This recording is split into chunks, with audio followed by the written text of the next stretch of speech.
नमस्कार, पुण्य श्लोक अहिल्याबाई शो में क्या चल रहा है कुछ समझ में नहीं आ रहा है आपको, मुझे और देवी अहिल्या को भी। लेकिन लेकिन इस नासमझी का, इस अवस्था का, इस अवसर का बहुत खूबसूरती के साथ जो फ़ायदा उठा रहे हैं गुन्नू जी। जी हाँ, गुन्नू जी। देखिए, महल में जब देवी अहिल्या मना करती है गंगूबा को कि आप साथ मत आइए क्योंकि नहीं पता शत्रु कहाँ है और किस रूप में है। अब वहाँ पर ठीक है, गंगूबा रुक गए हैं क्योंकि महल में किसी न किसी को विश्वास पात्र को होना चाहिए।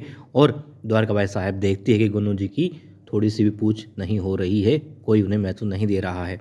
अब वो गुस्से में उनकी तरफ देखती है और फिर कुछ कहती है। और अब गुन्नू जी यहीं से अपना कमाल दिखाते हैं, हालांकि वो पहले से पूरी तैयारी करके बैठे हुए थे। और ईश्वरी सिंह क्या कर रहा है ये बात भी जानता है गुन्नू जी। और देवी अहिल्या और युवराज खंडेराव क्या योजना बना रहे हैं ये भी बखूबी जानता है, कब कहाँ किस तरफ कदम बढ़ा रहे हैं ये भी वो जानता है। इसीलिए पहुंच जाता है बीच रास्ते जंगल में और ईश्वरी सिंह की योजना का सहभागी बन जाता है। और खंडेराव होलकर ऊपर जो हमला हो रहा होता है उसमें खंडेराव होलकर की ऐसी स्थिति बनाता है कि जान उसी ने बचाई है। और फिर से एहसानमंद हो जाते हैं खंडेराव होलकर गुन्नू जी के कि आपने खंडेराव की जान बचाई है। हालांकि देवी अहिल्या समझती है कि ये नाटक है इसका, मगर ये समय ऐसा था, इतना नाजुक था कि वो कुछ कहना नहीं चाहती थी और कह भी नहीं पा रही थी।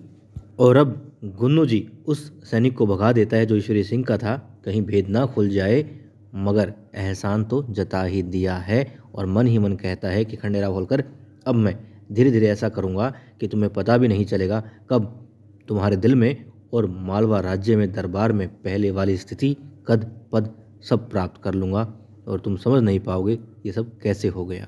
यानी कि यहाँ पर गुन्नू जी और धना सरदार दोहरा खेल खेल रहे हैं, जहाँ वो मालेराव को मोहरा बना के बैठे हुए हैं, ईश्वरी सिंह का साथ दे रहे हैं, वहीं ईश्वरी सिंह के खिलाफ काम करके भी देवी अहिल्या और खंडेराव के जीवन में, उनके दिल में अपनी जगह फिर से बनाने का काम भी कर रहे हैं।